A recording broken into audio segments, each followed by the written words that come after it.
আসসালামু আলাইকুম। আজকে চলে আসছি নিমসে। তো নিমসে সিবিসি মেশিনের কাজ হবে। সিবিসি এই টেস্টের সাথে পরিচিত সবাই, কমন একটা টেস্ট, যেটা হচ্ছে সিবিসি। ডক্টরের কাছে যে টেস্টটা আগে প্রয়োজন হয় মানুষের দেখার জন্য। তো এই সিবিসি মেশিনের আজকে আমরা বিভিন্ন যন্ত্রাংশ দেখব। তো সামনে যেটা দেখতেছেন এটা হচ্ছে ফ্রন্ট পার্টে ক্যারিজ আসে, স্যাম্পলিং করে।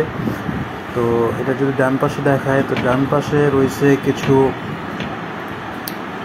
Pump motor, caries, pressure chamber, high speed motor, কিছু ভাল্ব আর টিউবিং কানেকশন এই ডান পাশের এই রয়েছে আর কি।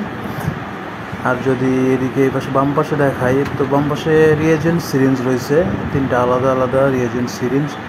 তো এই মেশিনে টেস্ট করতে হইলে অনেক রিয়েজেন্ট প্রয়োজন হয়, অনেক ধরনের। এই রিয়েজেন্টগুলো এই পাশ থেকে ডিস্ট্রিবিউট করে দেয় এই আর কি। সামনে এটাও রিয়েজেন্ট সিরিঞ্জ। তো এই মেশিনটা অপারেট করার জন্য একটা সফটওয়্যার লাগে, উইন্ডোজ বেস সফটওয়্যার, যেটার জন্য আলাদাভাবে একটা পিসি প্রয়োজন হয়।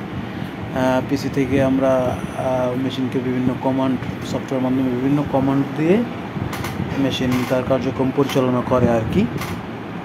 মেশিনটা অন হচ্ছে। তো অনেক দিন সমস্যা, কিছু স্পেয়ার পার্টস ছিল না, ওগুলো আসছে। আমরা আজকে দেখব কি অবস্থায় রয়েছে মেশিন।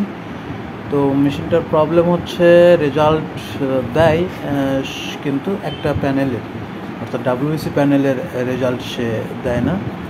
তো এটা আমরা সলভ করবো আজকে। আল্লাহ হাফেজ।